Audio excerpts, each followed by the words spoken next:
আসসালামু আলাইকুম বন্ধুরা, হাজির হয়েছি আমি মোহাম্মদ আলামিন মোল্লা ফুডসের পক্ষ থেকে আপনাদের অভিনন্দন।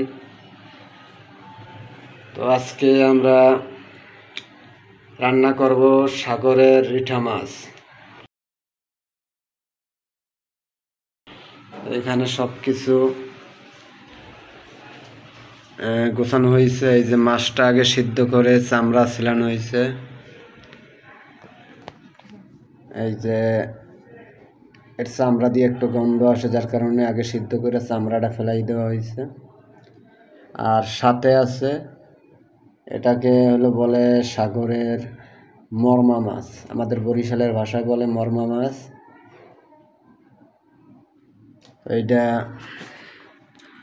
রিটা মাছ ও মরমা মাছ, সাথে আলু দিয়ে ধনিয়া পাতা এবং সকল রকম মশলা দিয়ে মাখাইয়া এটা হচ্ছে পোড়া পোড়া সিস্টেম করা হবে।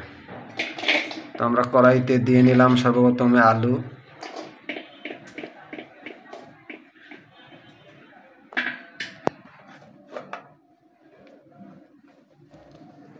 দিয়ে দিলাম পেঁয়াজ এবং কাঁচামরিচ কুচি,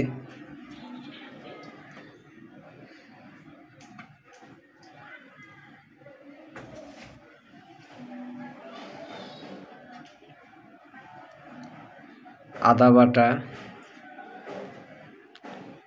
দিয়ে দিলাম রসুন বাটা,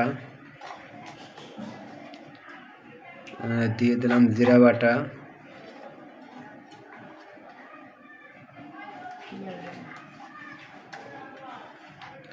দিয়ে দিলাম পেঁয়াজ বাটা,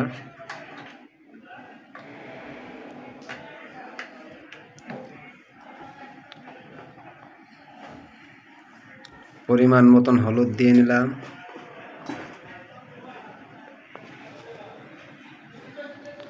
দিয়ে দিলাম লবণ পরিমাণ মতন,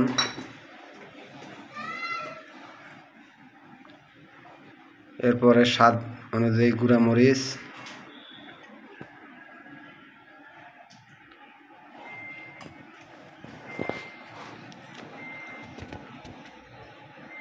পরিমাণ মতো একটু তেল,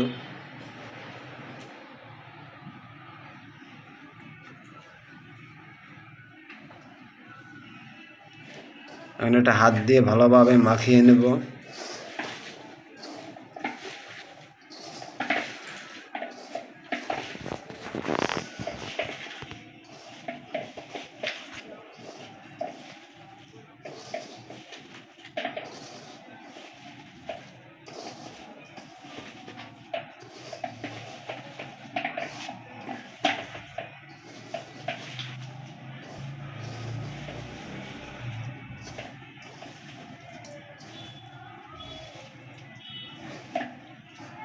মাখানো শেষ, এখন দিয়ে দেব এর উপরে মাছ, সুন্দরভাবে বসাই নেব।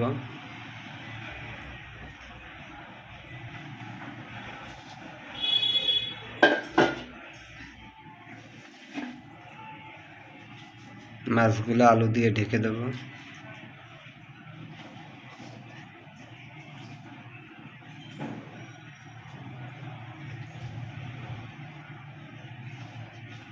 যেহেতু আলু দিয়ে চড়চড়ি হবে, তো হালকা পরিমাণ মতন পানি দিয়ে নেব, যাতে মাছ এবং আলুটা সুন্দরভাবে সিদ্ধ হয় এবং শুকনা শুকনা হয়।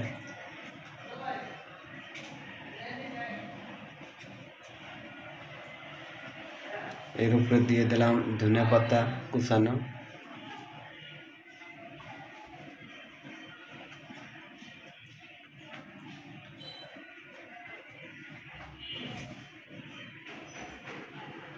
এখন আমরা এটা চুলায় বসাই দিলাম, চুলার জালটা একটু বাড়াই দিলাম।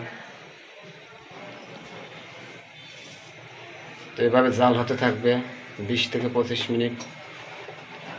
যখন তরকারি একেবারে শুকনো শুকনো ভাব এবং পোড়া পোড়া কড়াইতে লেগে আসবে, তখন আমরা নামিয়ে নেব। তো সঙ্গে থাকুন, সম্পূর্ণ ভিডিও দেখুন। ভালো লাগলে আমার চ্যানেলটা সাবস্ক্রাইব করুন এবং ভিডিওটা লাইক এবং কমেন্ট করে উৎসাহিত করুন। দীর্ঘ দীর্ঘ 20-22 মিনিট পরে আমরা এখন ঢাকনা উঠাবো। তরকারির কী অবস্থা, একেবারে ঝোল শুকাইয়া চরচরা হয়ে গেছে। কড়াইতে একটু কাজ করো, কড়াইতে কোনো ঝোল নেই। তো আসলে কত সুন্দর ঘ্রাণ বাইরে হয়েছে এটা আপনাদের বুঝাইতে পারবো না, ভিডিওতে বোঝানো সম্ভবও না। তো আজকের ভিডিও এই পর্যন্ত। সাথে থেকে সম্পূর্ণ ভিডিও দেখার জন্য আপনাকে ধন্যবাদ। পরবর্তী ভিডিও দেখার জন্য আমন্ত্রণ জানিয়ে বিদায় নিচ্ছি। আল্লাহ হাফেজ।